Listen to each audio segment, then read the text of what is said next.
Hi fam, welcome to Vlogmas Day 9.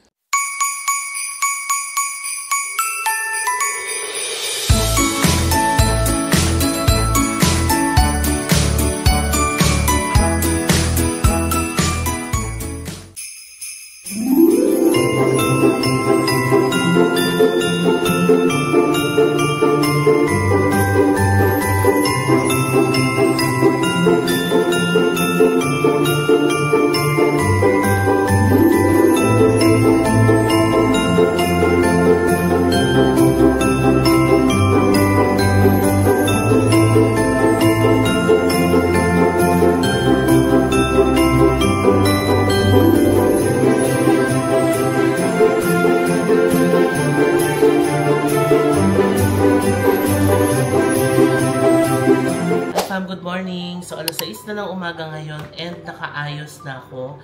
And today's the day that we're flying to Tashkent, Uzbekistan. So ang flight natin is at 10 AM. We're flying via Air Astana ulit, going to Uzbekistan. So mag-check out na tayo fam. Unfortunately, hindi natin maabutan yung breakfast dito kasi 7 AM pa mag-open yung breakfast. Inisip ko kung hintayin ko pa yun. Parang natatakot naman ako baka malate tayo sa airport. Although napakalapit lang naman ang airport dito sa city center. Around 30 minutes lang ang biyahe kapag nag-Yandex ka. Pero syempre, di ba, maganda ng maaga sa airport kesa late, no? So yeah, tapos na ang ating Kazakhstan adventure. Grabe, isang buong linggo siya na puno ng excitement, ng kaba, ng saya. Kasi first time natin dito, di ba? Kaya yung excitement talaga todo-todo. Tapos yung kaba sa mga activities, pero yung fulfillment after mo magawa yung mga activities, di ba? So, ayun, I'm so happy with our Kazakhstan trip. Sana naging happy din kayo. And to those asking, bakit ko napili ang Kazakhstan and Uzbekistan? Na-share ko na ba? Hindi pa yata, no? O hindi pa. Number 1, naghanap kasi ako ng visa-free country for Filipinos. And with the time na meron ako to prepare, naghanap ako ng destination na number 1, visa-free, or number 2, kung may visa man, madaling mag-apply ng visa. Tapos, second consideration ko, gusto ko yung maramdaman natin na malamig yung winter, diba? Snow, ganyan. Tapos, ayun, nahanap ko yung Kazakhstan. No? And bakit ko naman pinili ang Uzbekistan? Kasi naisip ko, fam, lilipad na rin tayo dito sa Central Asia. Parang gusto kong mag-visit pa ng isang country aside from Kazakhstan. Kasi nangihinayang ako sa flight ticket natin. Medyo mahal yung binayad natin sa flight to go here. E di, magtuhog pa tayo ng isang country. Bakit ko naman hindi tinuhog yung 4 na country na Kyrgyzstan, Turkmenistan? Hindi ko na sinama yun. Kasi nga, gusto ko makapag-focus sa at least 2 countries para mas ma-appreciate natin yung history and culture ng dalawang countries. Kesa sa 4 countries na isisiksik natin in 2 weeks, baka masyadong fast-paced, no? Eh gusto ko slow-paced para mas ma-appreciate natin yung country. So, Uzbekistan ang napili ko kasi nag-search ako ng mga destinations. And karamihan sa mga gusto kong puntahan na destinations is nasa Uzbekistan, no? And super dali lang naman mag-apply ng visa sa Uzbekistan. Again, na-share ko to sa unang vlogmas natin na i-visa tayong mga Filipinos for Uzbekistan. Magpapasa lang tayo ng mga documents online, then after 3 working days, makukuha natin yung i-visa natin. So yeah, yan ang info, kaya natin napili ang Kazakhstan and Uzbekistan. And of course, bagong-bago, diba, sa ating lahat, yung sense of excitement, nandun talaga. Pag apak pa lang natin ng country, excited agad tayo, no? Anyway, magkakape na muna ako. After this, baba na tayo, check out, tapos punta na tayo sa airport. Ready na yung mga gamit ko. Ito na yung jacket, yung maleta ay ready na, tapos yung backpack ko ay ready na din. Kagabi, ni-ready ko na talaga lahat para pagising ngayong morning, konti na lang yung aayusin ko. Okay, fam, it's time to check out. Oh my God. Time to say goodbye to our home, away from home. Grabe, sobrang naging komportable ko dito sa room. Like, pagdating pa lang natin, ang happy-happy ko na sa napili kong hotel. And now we're checking out. Oh my God. Goodbye, goodbye. Bye, Almaty, Kazakhstan. Bye, hotel, grabe. Miss ko yung hotel natin. Tapos, itong maleta. Ano na natin. Yan lang siya. So, ito yung check-in natin. Ito yung hand carry. Ito ang purpose na ganito kaya ako bumili nito. para sa excursion talaga na 2 days eh. Pero of course, magagamit ko rin siya kasi nga ayoko magdala ng 2 maleta. Lalo na maglilipat-lipat tayo ng countries, ng lugar. So, it will be more convenient kung naka-backpack ako. Ready to go! Okay, final check. Patay na natin yung aircon ng TV. Natutuwa ako dito kasi ay yung Hotel Fam, everyday sila nag-housekeeping. Tapos every nag-housekeeping, nag-iiwan ako ng 1,000 tenge. Kasi nusulatan ko, thank you for always cleaning my room, ganon. Nakakatawa kasi sumasagot din sila ng thank you. Siyempre pasasalamat din kasi everyday nila nililinis yung room. Okay, we're done. May dala akong gloves and ang aking beanie. Ayan, oh, malinis na yan. Nilalabang ko to. Let's go, baba na tayo. Okay, let's go. Ayan na yung maleta ko. Let's say goodbye to this beautiful view of Almaty. Okay, nakapag-check out na ako, fam, and booking na ako ng ride. 3,360 tenge yung pamasahe. Nainito na ako. Isip ko pala paano sa airport tsaka sa plane. Nakahitik. Tignan na lang natin. Pag super init, pwede mahubalan, diba? Ayan, okay, nakakuha na ako. Re-upgrade to comfort daw. Yay! Ayan, arriving in 6 minutes.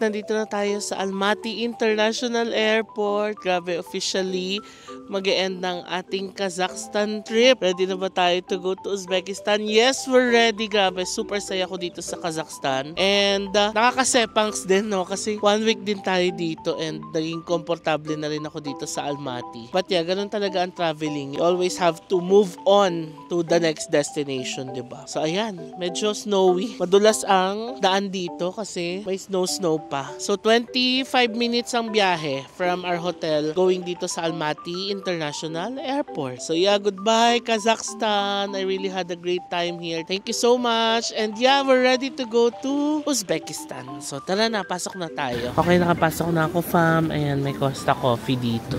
Check-in na tayo. Ayan, Air Astana. Do you have visa or the return ticket? Yeah, my visa. Thank you. May I know if there are restaurants inside the boarding gate? Restaurants, yeah. Thank you. Okay, check-in na tayo. Got our boarding pass. Ayan lang ang dala ko. Backpack. Meron daw kainan dun sa loob ng boarding gate. So, doon na tayo kumain. Social dito. Scan na lang ng boarding pass and passport. Boarding pass lang pala. Pasok na tayo. Okay, lusot na ako sa immigration and security check. Ngayon papunta na ako ng gate pero hanap muna ako ng makakainan. Ito yung itsura ng departures nila. Ganda, no? Tapos daming snow sa labas. Ayan, may Costa Coffee dito. Ayan natin kung may tinapay sila. Ayan, meron silang tinapay dito. Dito na lang tayo. Bili tayo ng tinapay and coffee. 4,100 yung bill na. Thank you. You can wait on the left side, 5 minutes. Thank you. Ayan, Costa Coffee.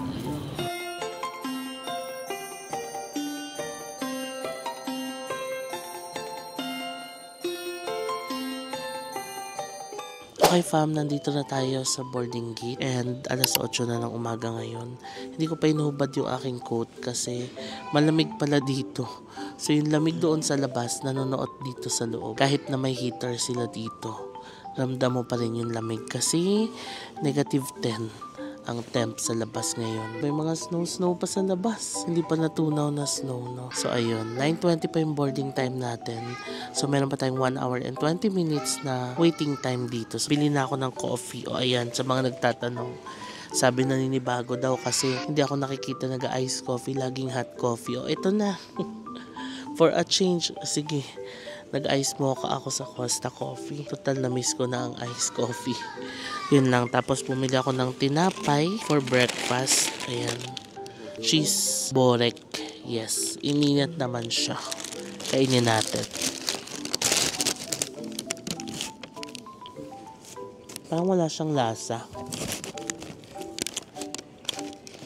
Walang lasa. Sakto lang. Inuman na lang nito para magkalasa. Pwede na din. By the way, fam, ang binayad ko pala sa flight ticket ko from Almaty to Tashkent is nasa around 6,800 pesos. Mura lang, no? Nasa 4,000 na lang yun eh. Pumili pa kasi yata ako ng seat, kaya mas naging mahal. But yeah, sobrang affordable. Kaya naisip ko rin na, total nandito na ako sa Central Asia, mamili na tayo ng isa pang destination, diba? Yun lang, balikan ko kayo mamaya. Ito na yung flight natin from to Tashkent Air Astana. Yan yung labas, oh. Diyan na yata yung plane natin eh. Wait na lang tayo dito. Nalipat kasi ng boarding gate. Okay, let's go. It's time to board the plane. Bye, Almaty. Na, let's go na. Okay, ito na. Bye! Sakto lang pala nakahintig ako. Lamig pa rin pala dito. One thing I notice here, no, ang bilis nila magpa-board. Grabe.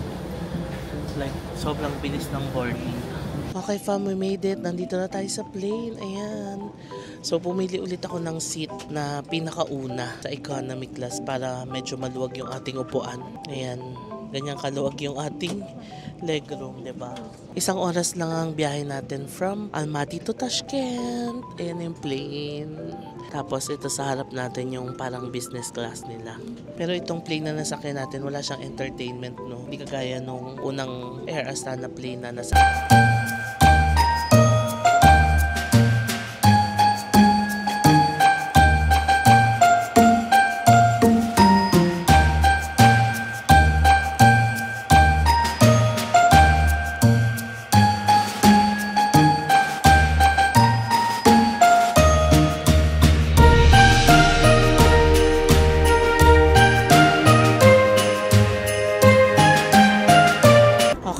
Din pala tayong food. Ayan, pero sandwich lang since it's just an hour flight.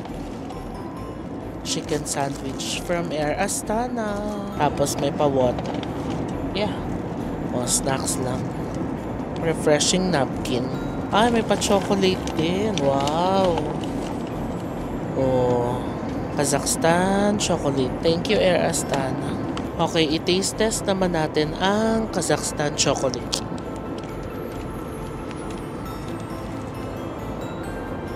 Let's try.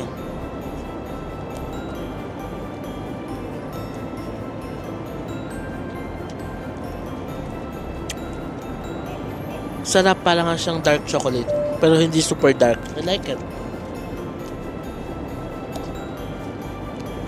May design din siya, oh.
Okay fam, we're in Tashkent. Woo! Welcome to Uzbekistan. Try tayo ng bus. Welcome to Uzbekistan. Okay fam, we're here na. Sobrang saglit lang ng immigration and passport control. Wala naman tinanong, inabot ko lang yung visa ko. and passport. So ayan, waiting na lang ng bagahe. Paglabas dito sa passport control, meron agad mga SIM card, tapos money exchange. Yan ang itsura ng Tashkent arrivals. Pwede na rin yata mag-withdraw doon. Ito na yung luggage natin. Okay, ngayon ipapapalit ko na yung natira kong tenge to SOM. SOM yung pera nila dito. Ayan, may money exchange naman dito. Okay, nakapagpa-change na ako dito. Mamaya i-share ko na lang yung conversion. Now, kuha tayo ng SIM card. Kasi expired na yung binuk kong SIM card sa Klook. Try naman natin kumuha ng SIM card dito sa airport.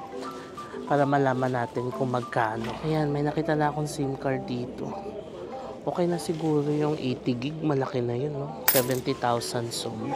So, yung kinuha ko is yung 70,000 SOM. New Tourist 70. 80 gig siya. Tapos, bibigay mo lang yung passport mo. Yung SIM card, i-register nila sa pangalan mo. Ito na yung SIM card natin. Ucell. Lagay na natin siya. Okay, ganun lang kabilis. Kumana na yung SIM card natin for just 70,000 SOM. Around 300 pesos. Ano na siya? 5G. Tapos, 80 gig na for 1 week. Next, mag-withdraw tayo ng pera dito. Okay. Mag-withdraw tayo using our GCash, Visa card. You know, English. Cash withdrawal. Other amount. Maximum amount per single transaction, 9.9 million. Okay, 3.5 million lang withdrawing ko. Fee amount, 52,500 SOM. Okay, got it. Ayan.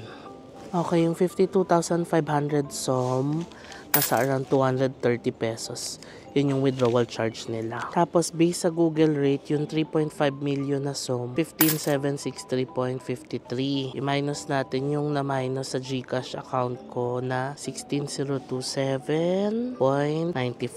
So, ang difference ay 264.41. So, parang ito rin yung sinarge sa akin na 52,500, no? So, parang mga 20 pesos lang yung conversion charge. Mura lang, o diba? So, parang ang total ng na-charge sa akin, 260 overall. Using my GCash Visa card. Pwede na, diba? Okay, ngayon may pera na tayo. Yung 3.5 million na SOM, ano siya, fam? Nasa around 16,000 pesos. Okay, we're done. May SIM na tayo, may pera na tayo. Ready na tayong lumabas. Punta na tayo sa hotel natin. Okay, fam, we're officially in Uzbekistan. Woohoo! Welcome to Tashkent. And alam nyo, ang ganda ng weather dito sa Tashkent. 0 degrees lang naman. Umalis tayo ng Almaty, negative 10, di ba? Pero dito, 0 naman. So, sana hindi naman bumaba ng sobra yung temp para makapag-explore tayo ng masarap dito sa Uzbekistan. So, tapos ng mga errands ko sa airport, medyo natagalan ako dun sa SIM card, ang haba ng pila. Tapos sa money exchange, okay naman. Napapalit ko naman yung natitira kong tenge to SOM. Tapos nakapag-withdraw tayo ng pera. And maganda yung SIM card, no? For around 300 pesos. Ano na siya? 5 gig. Ayan, kita pala yung flag ng Uzbekistan sa likod natin. Saktong-sakto, diba? So ngayon, punta na tayo sa city center and magbubook ulit tayo ng Yandex. So yung Yandex, fam, gumagana rin yan dito sa Uzbekistan, no? Para lang siyang Grab app. Pagdating mo dito, connect sa internet, mag-update mismo yung app na nasa Tashkent ka na. Tapos pwede ka na mag-book. That's it. Let's go to city center. Welcome to Tashkent. Ayan, booking na ako ng Yandex, fam. And alam nyo, 3.1 kilometers lang ang layo ng hotel natin dito sa airport. So, ang mura lang, 30,000 SOM lang, around 130 pesos. So, booking na ako. Okay, let's go. Labas tayo dito. Ito yung parang, ano nila, waiting area. Kutish Zali or waiting area. Go. Yun na yung Yandex natin. Maliit lang yung sasakyan niya. Chevrolet. Okay, we're here na. Yan sa likod yung maleta. Let's go. 10 minutes lang yung biyahe natin.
diba? Saglit lang ang biyahe natin.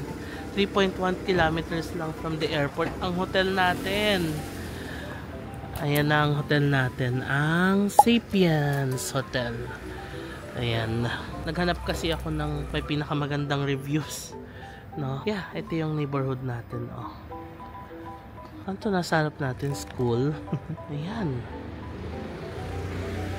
Halika, pasok tayo. Sapiens Hotel. Hello.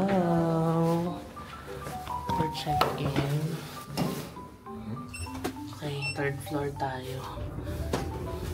Fairness, 1:30 pa lang pala. And 2 PM pa standard check-in time. Pero available na rin yung room. So, inalaw na nila ako. Okay, here's our room. 8:35.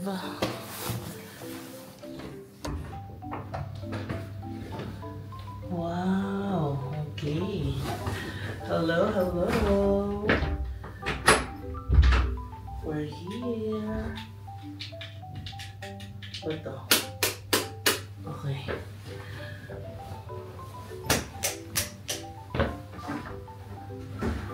Wow, linis ha? Okay.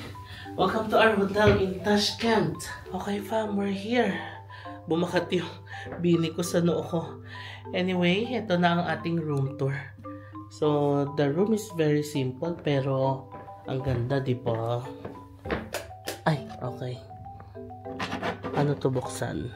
Ayun! Oh, buksan din natin yung kabila. Ang bango ng room. Ayan. O, di ba? Ang ganda. Somehow reminds me of Life. Ganito yung design ng Life, di ba? Parang medyo industrial. Tinlagay natin ng damit. O, trash bin, hotel sleepers. Meron tayong TV. Centralized ang aircon nila. Meron tayong design dito. Ang ganda, o. Di ba? Very, medyo industrial yung design. Tapos meron tayong mini table, chair. Meron pa ditong malaking lamp. Buksan natin. Yan. O, diba? Ito ang kama natin. Ang laki. Tapos, tignan nyo yung toilet. Ang ganda. Meron tayong full-length mirror here. Oh, nice. Diba? Linis ng toilet. Industrial ang design. Shower area. It's very clean. Nice, no? Tapos, complete toiletries din. Meron ding shampoo and conditioner. Okay, it's nice. Nice and clean. Parang bago pa no? Kita mo yung mga pinto nila. Oh. Yan, here's our room. Meron din tayong balcony. Pero yung balcony natin, bubong yung view. Parang meron tayong kapitbahay. Ayan o. Oh, yung lamig. Ah, may building B pala sila. Okay. So, ayan. Ito yung balcony natin. That's a view. Diba? Kung gusto mo mag-relax sa balcony, pwede. Okay, I got a call. To-change daw nila ako ng room kasi squeaky daw yung bedroom na to. Weird ah. Sabi ko, okay, sige. I-change daw nila to a better room. Tignan natin. Okay, dito lang pala ako nilipat sa kabilang kwarto. Kasi squeaky nga daw yung kama doon. O, diba?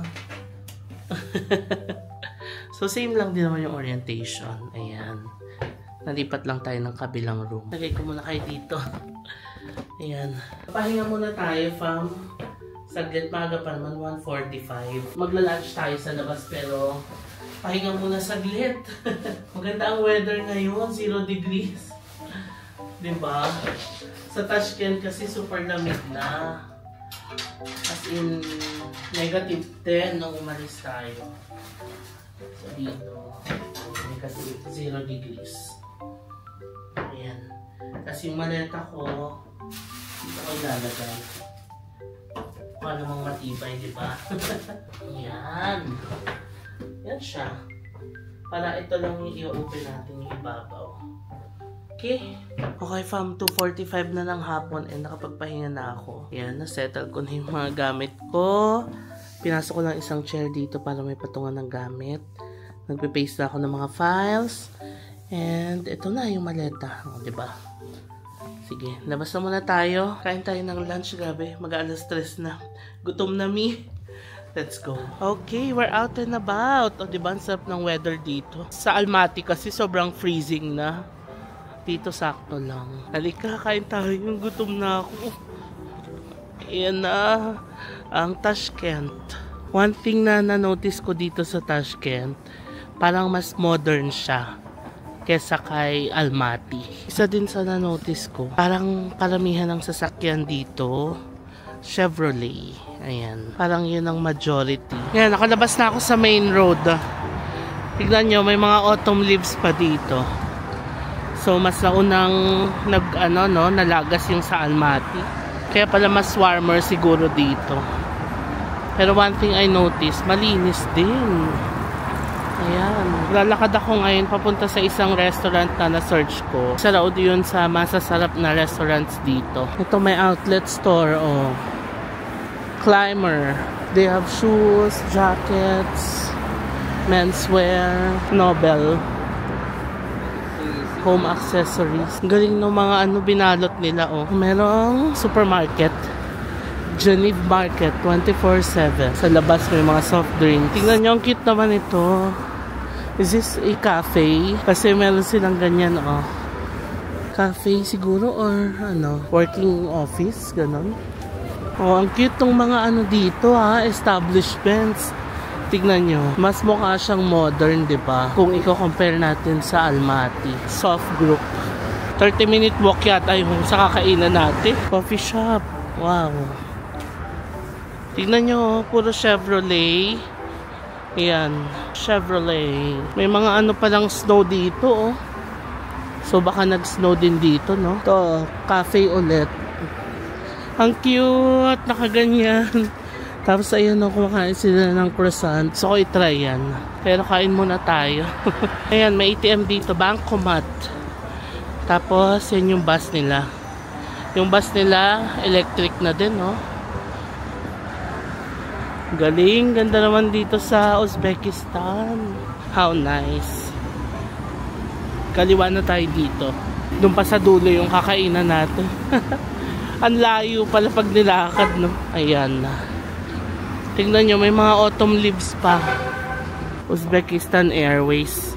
So, I guess pwede mag-book dito. Ayan, no, Turkish Airlines. Ang cute ng building nila, oh. Merong mga basement. Tapos, may bintana din yung basement nila. Yan, Chevrolet na naman.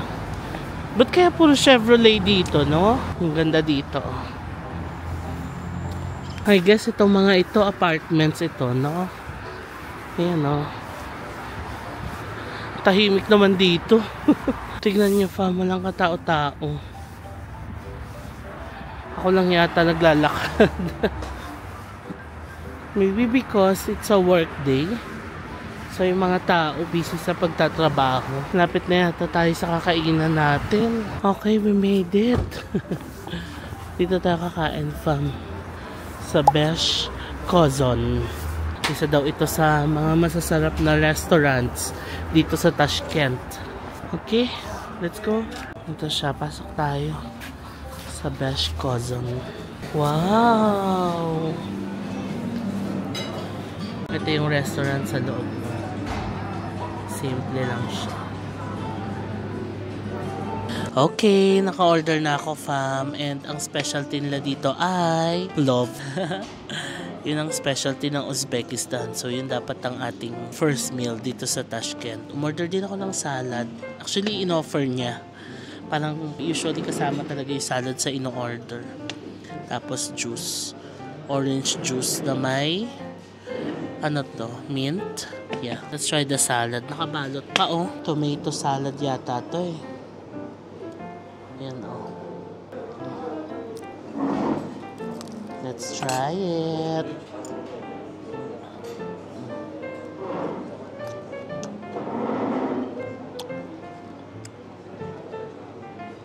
May bitter taste ako nalalasahan. Ano kaya yun?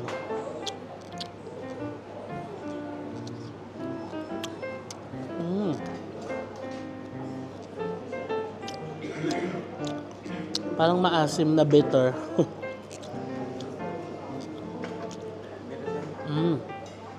Siguro yung parang mayonnaise niya. Medyo bitter. Pero healthy siya, ha? Tomato salad.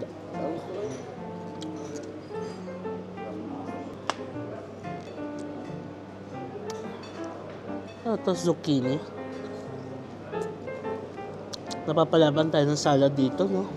Ito na ang ating plov. Wow, mainit pa. Let's eat. I'm excited. Tikman natin ang plov dito sa Uzbekistan.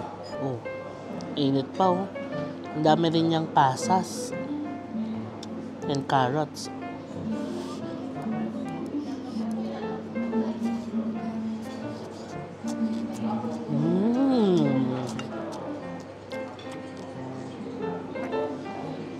Alam mo, surprisingly, yung pasas talaga yung nagpapasarap sa kanya. Hindi pa ako mahilig sa pasas niya, na. Ang sarap, sobrang init.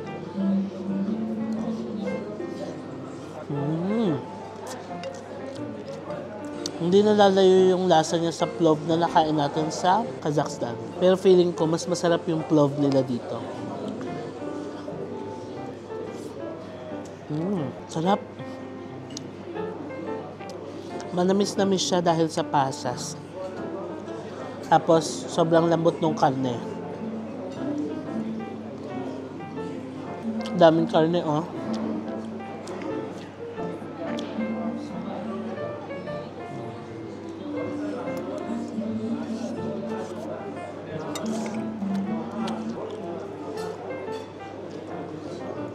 Winner, sarap. Ano tong nasa dahon?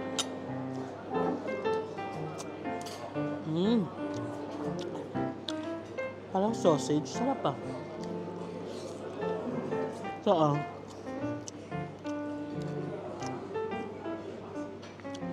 parang longganisa. Pero dito, sa dahon binalot. Sarap. Forever favorite ko yung plov dito. Tsaka okay na ako sa 1 meal a day dito. Pwede na ito hanggang dinner. Ang dami ah.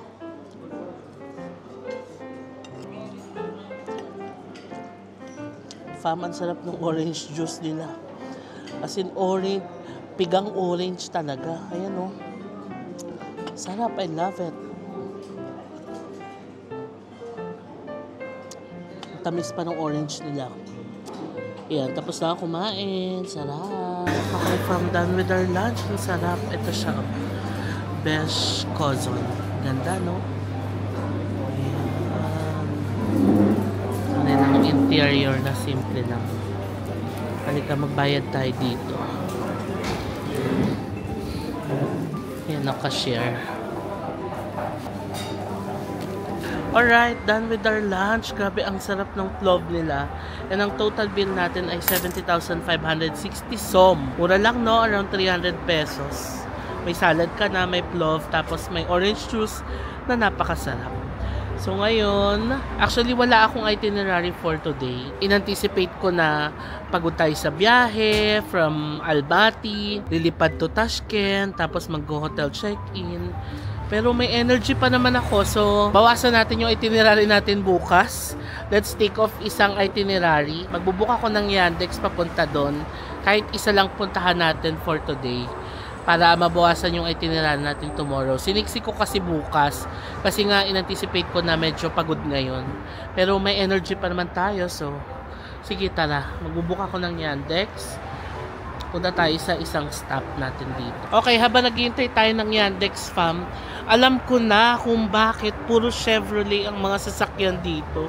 Kaya pala nagtataka ako, lahat ng makikita ko, parang 90% yata, puro Chevrolet. Yung ilan lang yung mga ibang brands.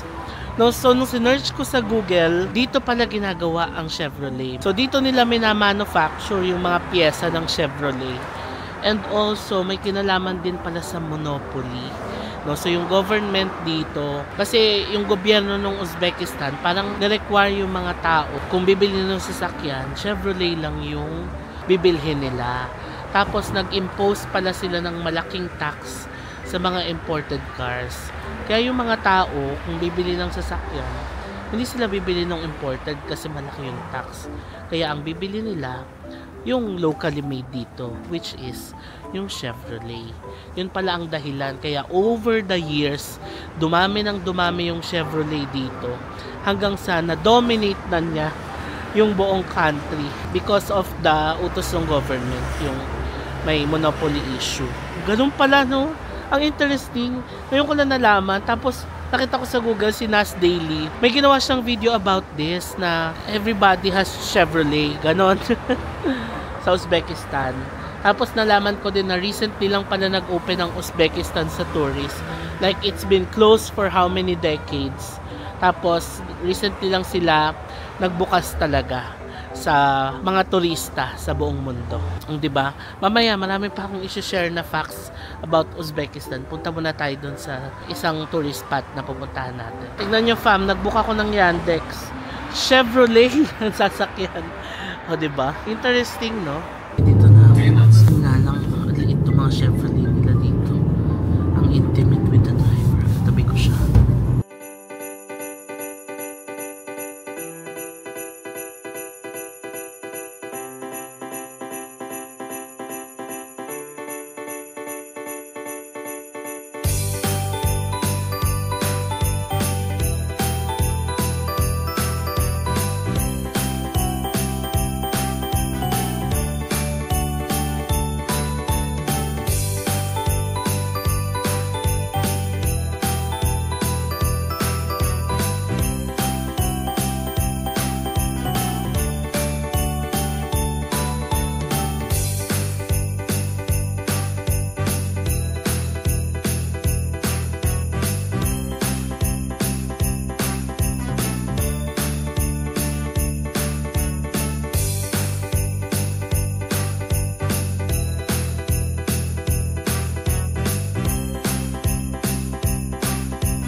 Okay, nakababa na ako ng Yandex. 27,500 som ang binayad.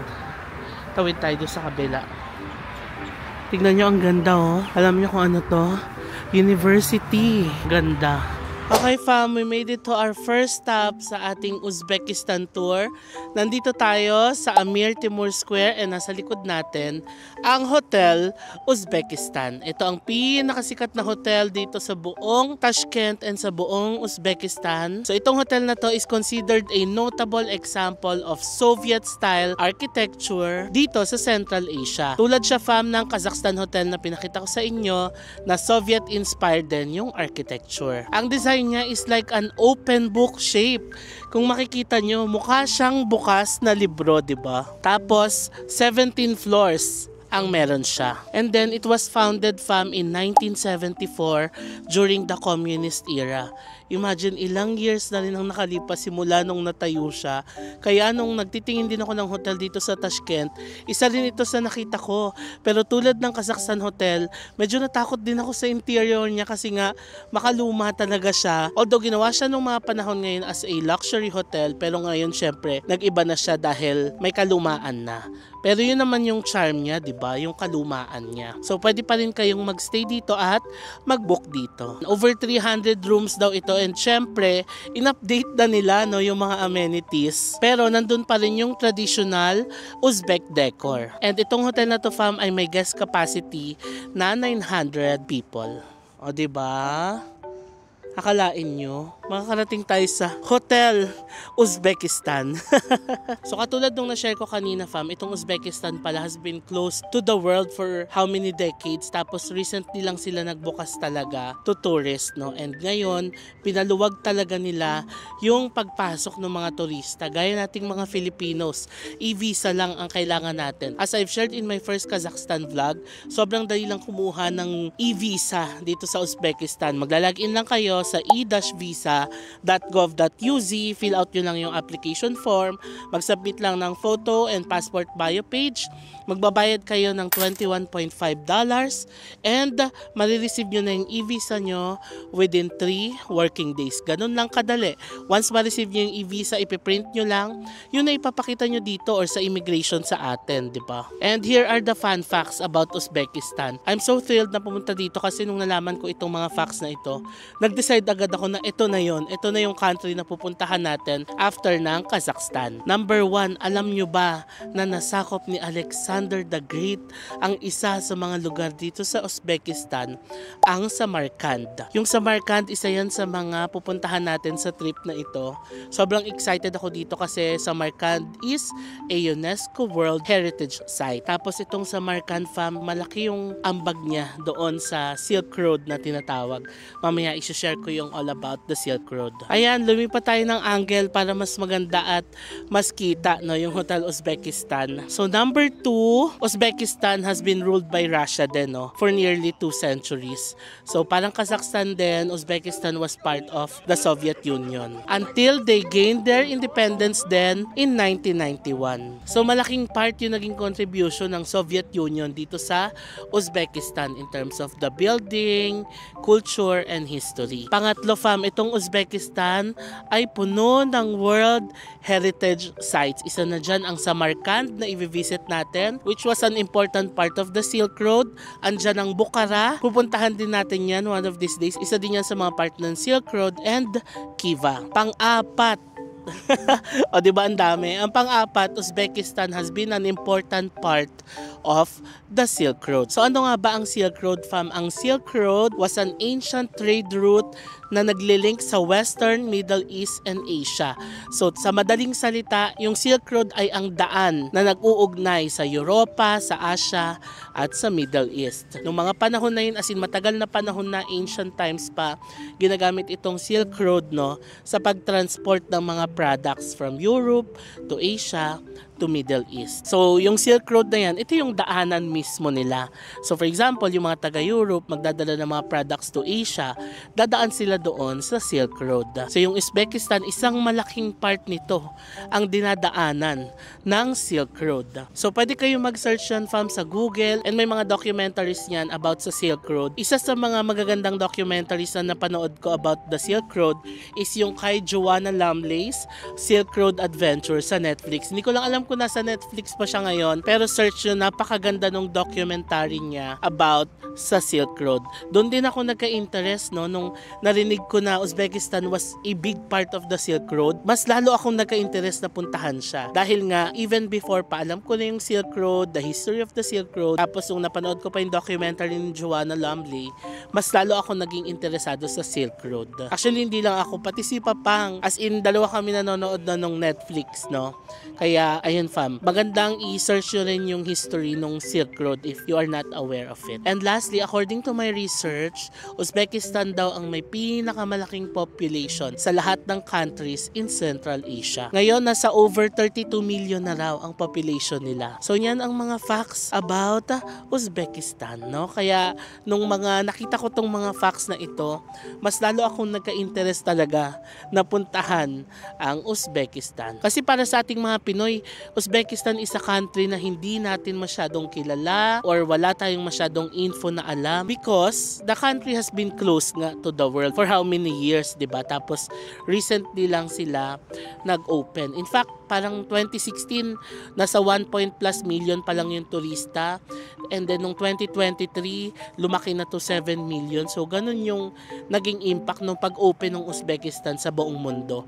Maraming turista ang gustong pumunta dito dahil nga malaking part siya ng Silk Road. Kaya happy naman ako na ngayon nandito na tayo. Mabilis tayong nakapag-apply ng visa and I'm super excited sa mga spots na mapupuntahan natin dito sa Uzbekistan. Okay, so yan ang mga facts about Uzbekistan, no? Excited ako fam sa mga mapupuntahan natin dito. So tara, lapit tayo doon at mag-picture-picture tayo. Isa din sa na-notice ko dito, maraming mga pulis na naka-standby everywhere. So I think very safe naman dito.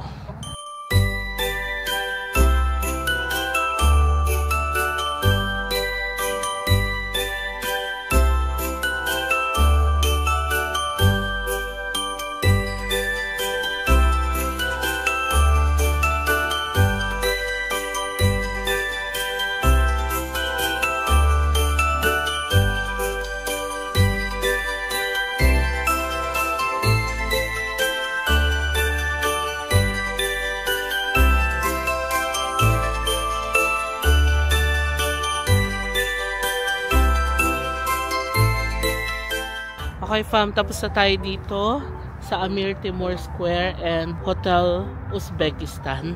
And ayan, may photographer na naman po. Ako na naman po inabudol dahil pinag-post ako sa harap ng square.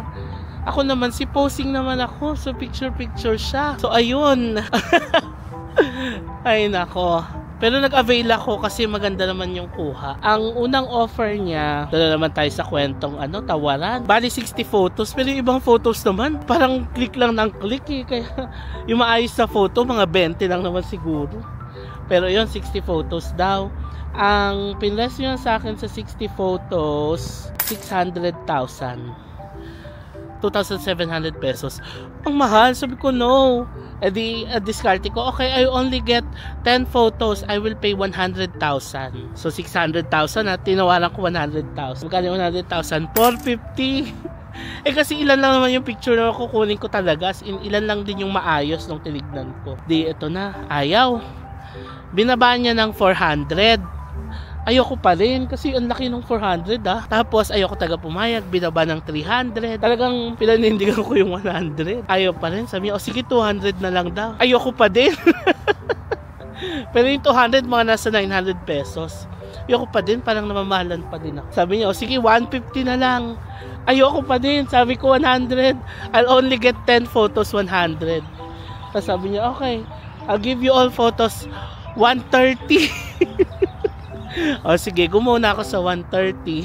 130 is around 600 pesos for 60 photos. Okay na, sige. Mahalaga, may picture tayo dito, 'di ba? So ayun lang. Happy naman kasi 'di ba, at least may picture tayo. This square reminds me of Quezon City Circle. Oo. Kasi nasa gitna siya mismo ng Tashkent.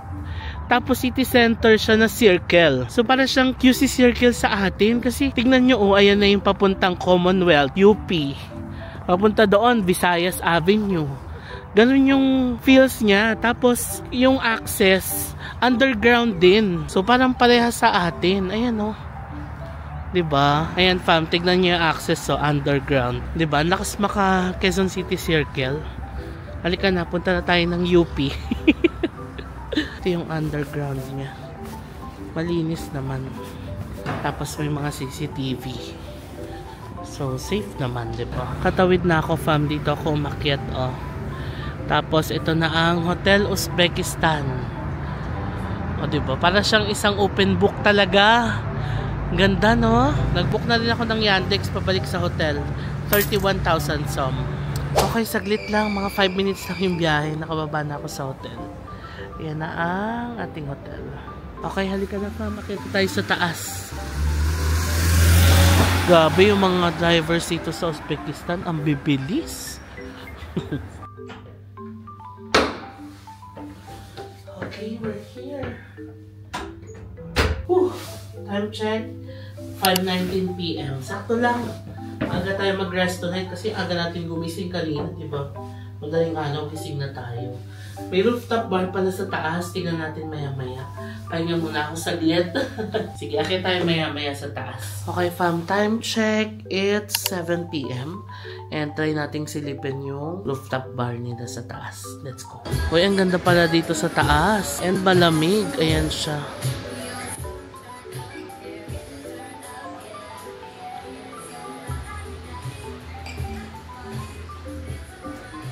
Oh, ang ganda.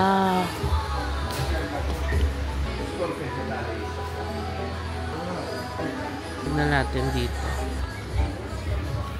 May harang kasi nga malamig. So nilagyan nila ng parang window. Kasi pag hindi yan nilagyan, super lamig dito. Oh. Ganda, no? Ayan, nakabalik na ako dito sa room. Sinilip ko lang talaga yung rooftop bago tayo magbihis. Kasi maaga ako magpapahinga ngayon, fam. Dahil ang aga natin nagising kanina, no? Maaga kasi yung flight natin. And yeah, inaayos ko na yung mga files ngayon para masend na kay editor. And para may mapanood ulit kayo tomorrow. So that's it fam for this vlog. Baka maikli lang yung vlog na to kasi yung biyahe lang natin from Almaty to Tashkent. Tapos isang destination lang pinuntahan natin, yung Uzbekistan Hotel and Amir Timur Square. Kung may mga questions kayo about our travel, lalo na yung pagpasok sa Uzbekistan, ganyan, lagay nyo lang sa baba tapos we'll try our best to answer lahat ng mga magiging questions nyo dyan. So, bago ko i-end itong vlog na to fam, please follow nyo ako sa aking mga social media accounts, JM Banquisio sa Facebook, at JM Banquisio sa Instagram, and at JM Banquisio _ sa TikTok. Kung nagustuhan nyo itong vlog na to, please pakilike nyo naman and subscribe kayo sa channel ko. Baka lang nakakalimutan nyo mag-subscribe dito sa YouTube and hit that notification bell para lagi kayong manonotify every time na meron akong upload. Maraming salamat fam sa panonood and I'll see you on the next vlogmas. Good night!